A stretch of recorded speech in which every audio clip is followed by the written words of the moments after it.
Assalamu alaikum kowa da kowa. Aminu Jetan. Na san mutane da yawa za su yi mamaki na kira sunan Aminu Jetan.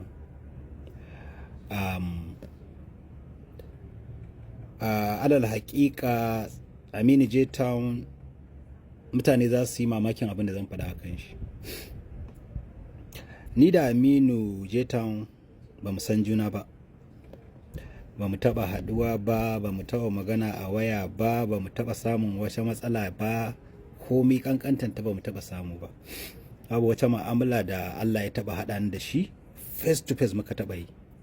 Haɗuwanmu da shi on media ne nake ganin shi, shi ma yake gani na. Amma ban sani ba, ba mamaki mun haɗa wurare na taron abubuwa watakila da shi, amma shi ya san ni a lokacin ni ban san shi ba. Wannan shine dalilin Ummul Aba'isin ma lokacin da ya fito matsalata da matata na farko ya faɗi abubuwan da ba shi da masaniya a kai, ban ce komai ba. Aka dawo na biyu ya faɗi abubuwa marasu daɗi a kaina da mahaifiyata.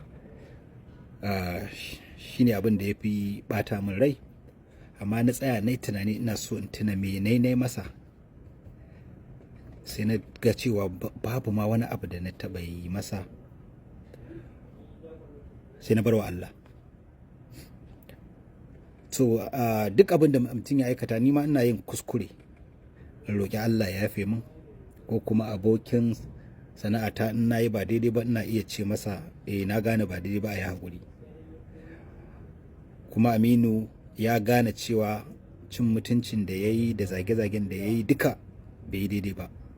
Ya fahimci ya yi kuskure, kuma ya fahimta, kuma ya nemi komai ya wuce. Da haka na yafe maka har duniya ta nade. Haka zalika wanda suke a ran baki na ma suke ci min albasa, na ari bakinsu sun yafe maka. Ina roƙon duk wanda yake amfani da wannan yanar gizon ya zama na cewa abin da zai rika dorawa ya kasance alkhairi ne a maimakon sharri. Bahaushe ya ce idan rai ya ɓaci hankali ke dawo da shi.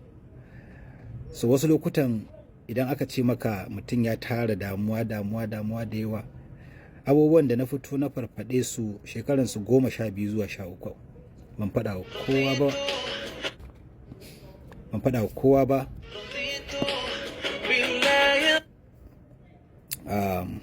kowa ba, kuma ban fito duniya na faɗa ba, har sai da tura ta kai bango. Naga zan iya kwanciya yanzu, gobe ba lallai a tashi da ni ba saboda damuwa. Da haka akwai iyayen gidana da kuma abokaina masu wanda ba 'yan cikin 'yan fim ba, sun yi matuƙar ƙoƙari wajen controlling dina.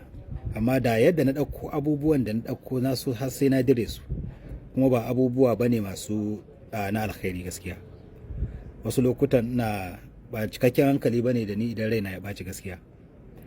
Amma kuma an yi ƙoƙari an shawo kaina, kuma da na ga wayoyin wasu abokan nawa, akwai waɗanda na ɗauka, akwai wanda ban miss call na gani, akwai waɗanda na ga text ɗinsu na reply, maza da mata har da sababbin mutane da ban san su a rayuwata ba, sun kira ni. Wasu na ɗauka, wasu na har yanzu ma dai wasu ma ban duba saƙonsu ba.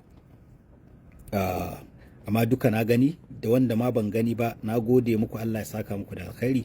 Kuma an nuna min cewa har yanzu ina da abinci a cikin harkar, kuma ina da masoya. Na gode, Allah ya saka muku da alkhairi, kuma Allah ya huci zuciyar kowa. Ba abin da fushi baya sawa, kowa ya sani, kuma kowane ɗan adam yana da yadda Allah ya yi shi. Kamar yadda Allah ya halitto ya aiko annabawa, akwai masu fushi, akwai wanda suka sama suka roki Allah ya juya duniyar su ma mutanensu suka halaka saboda ba Allah bai yi su duka iri ɗaya ba. To haka mu ma 'yan adam Allah bai yi mu iri ɗaya ba. Don haka akwai mutane irin su AB Kwacham, shi ma ubangidana ne, kuma wanda ya shiga cikin al'amarin nan sosai tun kafin ma wannan abin ya faru. Yana shiga cikin lamarina, yana bani shawarwari. Ahmad Musa senior man, shi ma ya kira ni. Ali Nuhu, Ibrahim Tambari, kai ga sunan dai na ce zan kira suna da yawa, maza da mata, kun irin su Rashida Adamu, Alhaji ta Fati Nijar Riyas, kun nuna min cewa yan halak ne ku, kuma kun nuna kun sa duniya ta fahimci cewa abin da na faɗa gaskiya ne, don watakila da ba ku yi magana ba za ku bar wasu a cikin duhu. Wallahi al'azimu shekaran abin nan wajen 2 zuwa 13 zuwa 15 ba ni da niyyar fitowa in faɗi waɗannan maganganun duka abin da na faɗa, amma dai tura ne ta kai bango ta ɗauro, kawai na fito na yi waɗannan maganganun saboda mutane a cikin kashi 100 idan 50 sun yadda duk da na fito ne wannan maganganun, na san 50 za su fahimci cewa wannan yaron an takura shi da yawa a wannan masana'antar da kuma abubuwa. Gida ba daɗi, masana'anta da abokanan sana'a babu daɗi, ban jin daɗin su, media shi ma babu daɗi. So I wonder how mutum zai iya rayuwa irin wannan yanayin. Ma yanzu alhamdulillahi ko a yanzu na ce na daina fim na ci riba. Da na ce zan daina fim ba wai dan wannan abun bane, kawai na da wannan dalilai da yawa wanda watakila wata rana za ku ji su, dai ba yanzu ba. Amma mutanen da suka bani shawarwari, da waɗanda suka ji haushi na akan abin da na faɗa, da waɗanda suka yaba abin da na faɗa, duka kowa da kowa ya haƙuri. Kowa ya haƙuri. Ubangiji Allah ya ba mu ikon controlling din zuciyarmu a duk lokacin da fishi ya same mu. Na gode.